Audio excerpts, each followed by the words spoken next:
Tapos na po ako mag-refill ng Pabcon mga maninay and napakabango po ng aking napili na essence.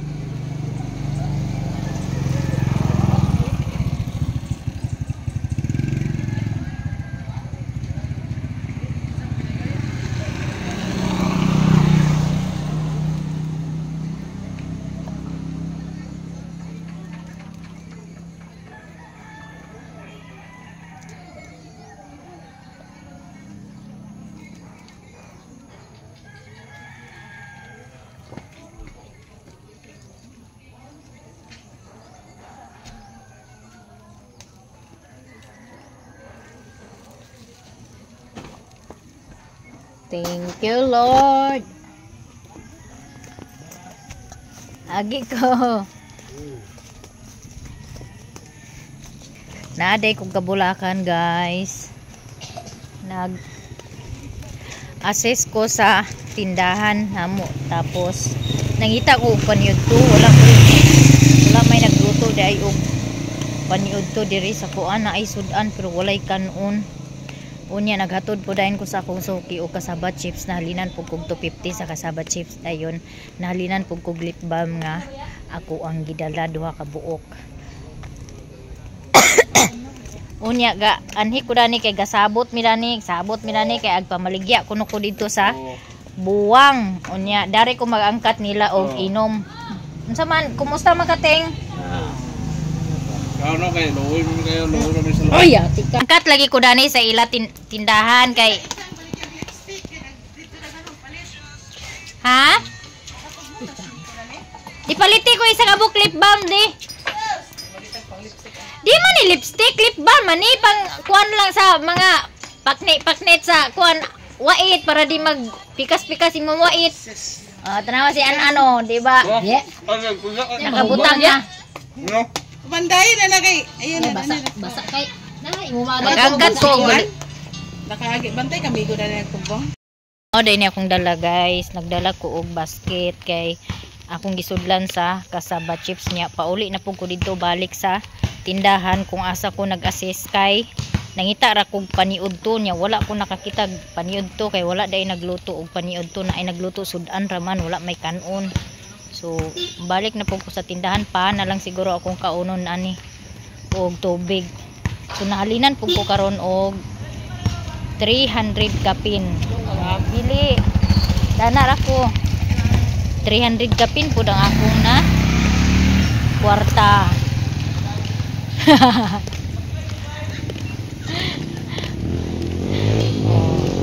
So, hapit na ang pista diri sa amo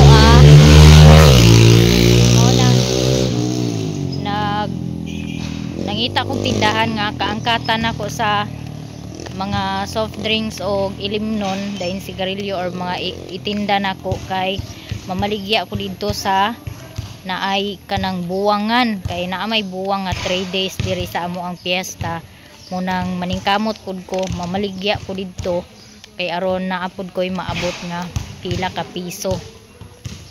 Yeah.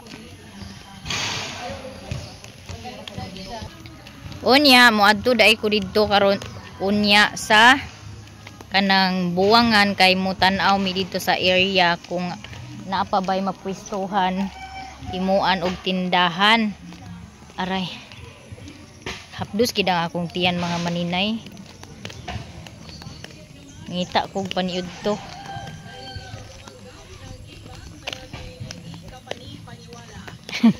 Tanay naghatag sa ako og red rice so luoy kay sa Inday. Wala man ko nakakita og paniud to dito sa unahan kay may nagluto ay nay nagluto sudan ra pod wa puy kanon. Nangayo. Na may naghatag sa ako sa red rice na naggaon na lang ko. Mapag-aparentihan ra pod ni naghatag. Salamat kayo. Nya. Nagkuha na lang din ko mega sa mega milyonaryo. Milyonaryo na ni. Mega sardines nga halang. Mo na lay akong gisudan. Kay wala man ko ilain ma. Ihaw na sa si Malos tinapa. Isda. Sige na nang. Sige ra tada ni ihaw sa tinapa. Sumo man tinapa ito. Basta wilain. Na. Kaning wa tay kwarta di kita agbati sa kabuhi. Kay wa man tay choice. Kay og naa tay kwarta daghan. Pwede ra mata di ko na kay kabuhi mo na kanira ako. Ka wa tay kwarta di na ta kabalibad. Ug ato na. Oh, ganang ko gyud tinapa. Ganang ko. Mas akakuan ba ko labo kanang gisahon bitaw day? Maglainan ko. Kay dugangan maguguin. Lami man ang gisahon. Na damber ko kakon kay inana ganang nang bagong abri bitaw gyud. Cha.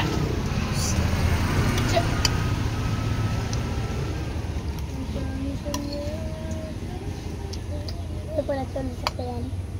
Balot. Dapat tinapang tayo. Pero dili pilong sabaw.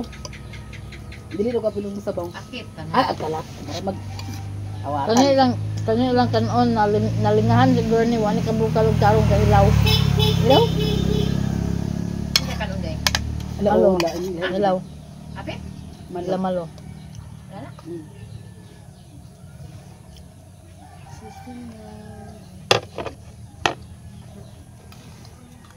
Cha.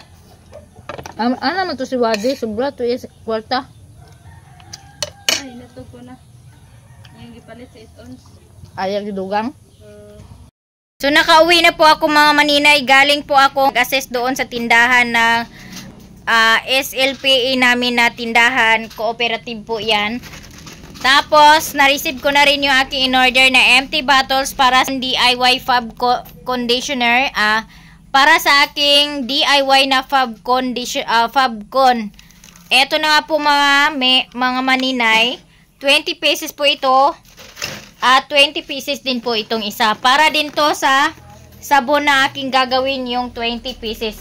So, bali 40 pieces po yung aking in-order na empty bottles para sa aking ginawa na DIY na fabric conditioner at DIY na dishwashing liquid. Dahil po ay palapit na po yung pesta dito sa amin. Kaya nag-order po ako ulit ng DIY na dishwashing liquid. Meron na pong dumating dito sa akin kahapon ito. Pero 5 liters lang po ang laman pala nito. So nag-order na naman ako ulit ng 15 liters. So sana po ay dumating yun. Hindi pa magpiesta para makapagbenta pa tayo ng sabon mga maninay. So dahil meron na to ay itimpla ko din to mamaya pagkatapos ko mag-refill ng Fabcon. So ang gagawin ko ngayon mga maninay ay mag-refill na po ako ng aking fabric conditioner na DIY na napakabango po talaga mga maninay.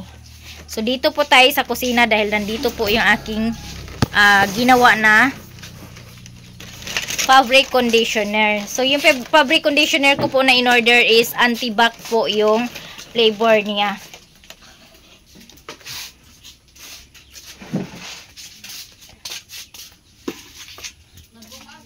Medyo madilim po yung ating kusina. Kaya ito na pala yung aking fabric conditioner na ginawa mga me. Ayan o. At ito na rin yung aking bote. Ready na yung aking bote. Ayan o. So ngayon ay magre-refill ako ng Fabcon, DIY Fabcon na ginawa ko dito sa bote para makapagbenta na po si Maninay Inday. So mga 10 ano lang to, 10 liters, so mga 20 ka empty 500 ml na bote po yung ating malagyan nitong fabric conditioner na ginawa ko mga maninay. So mamaya ikwenta ko kung magkano yung na expenses ko lahat mula sa bote hanggang sa Fabcon na DIY, kung magkano lahat yung aking nabayaran. Saka natin i-divide at maglagay ng presyo para malaman natin kung meron ba talagang so ngayon magre-refill po ako ng fabric conditioner na DIY na ginawa ko.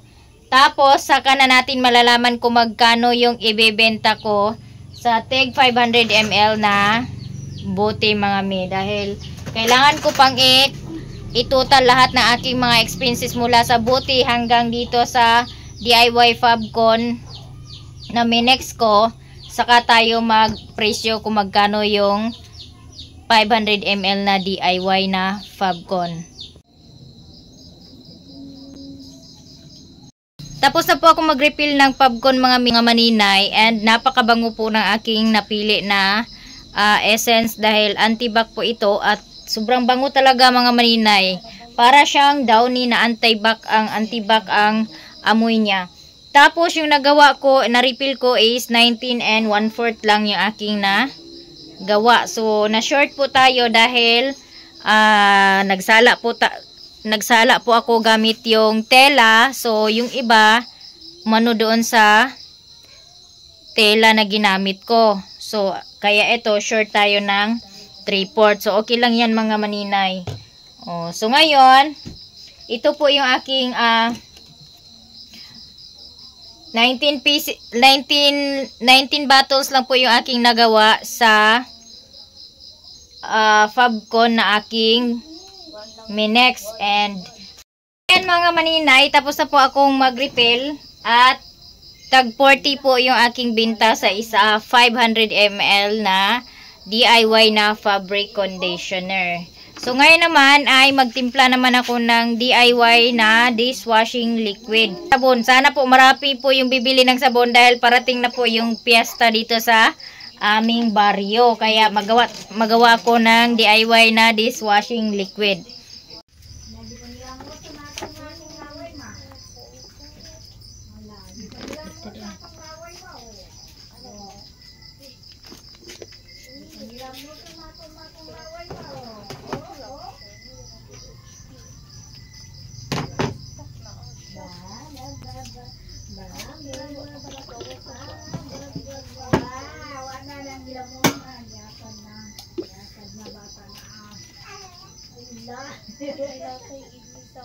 Ala, bata marino.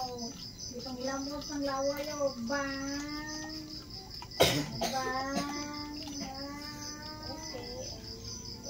Buwas yung naglalong gani mo. Buwas yung naglalong gani mo. Ha?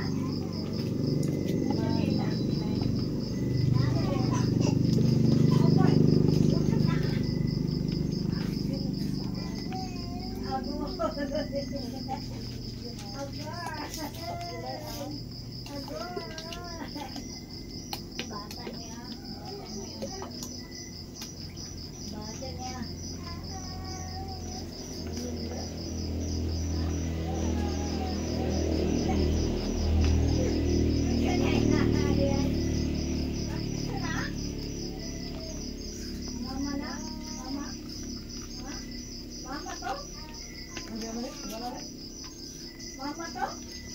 Ha? Mama to? Pwede, degal mo.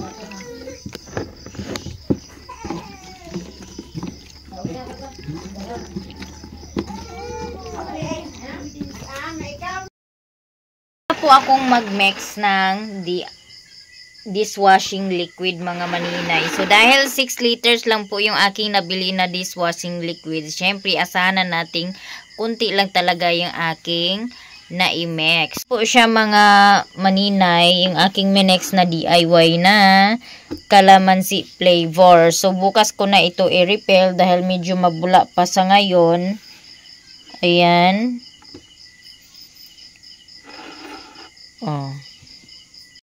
Ko muna siyang parang i-relax para mawala po yung mga bubbles sa pag-mix ko ng dishwashing liquid. So, meron na po akong Fabcon. At bukas naman, meron na din po akong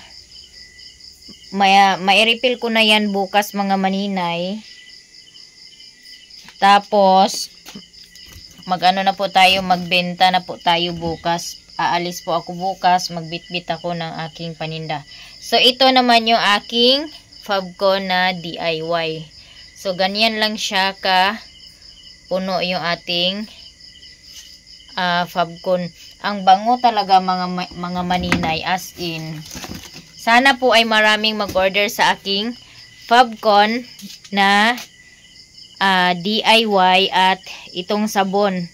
So, meron pa akong in-order na sabon. Sana po ay dumating bago, hindi pa hindi pa mag-fiesta para makabaligya pata ug mahalinan pata. So, kaniya akong is mga lang to siya, 12 bottles lang ni na tag 500 ml lang ako ang sabon nga himo, pero laban lang gid ani mga may, dahil kahit konti lang yan nagkakaroon din tayo ng kunting ginansya. So, hindi naman pwedeng magpalugi ta. So, kailangan na kahit konti lang yung natin, may ginansya din tayo na sapat lang. Makabili ng 1 kilong bigas. Hindi 1 sako, 1 kilong bigas.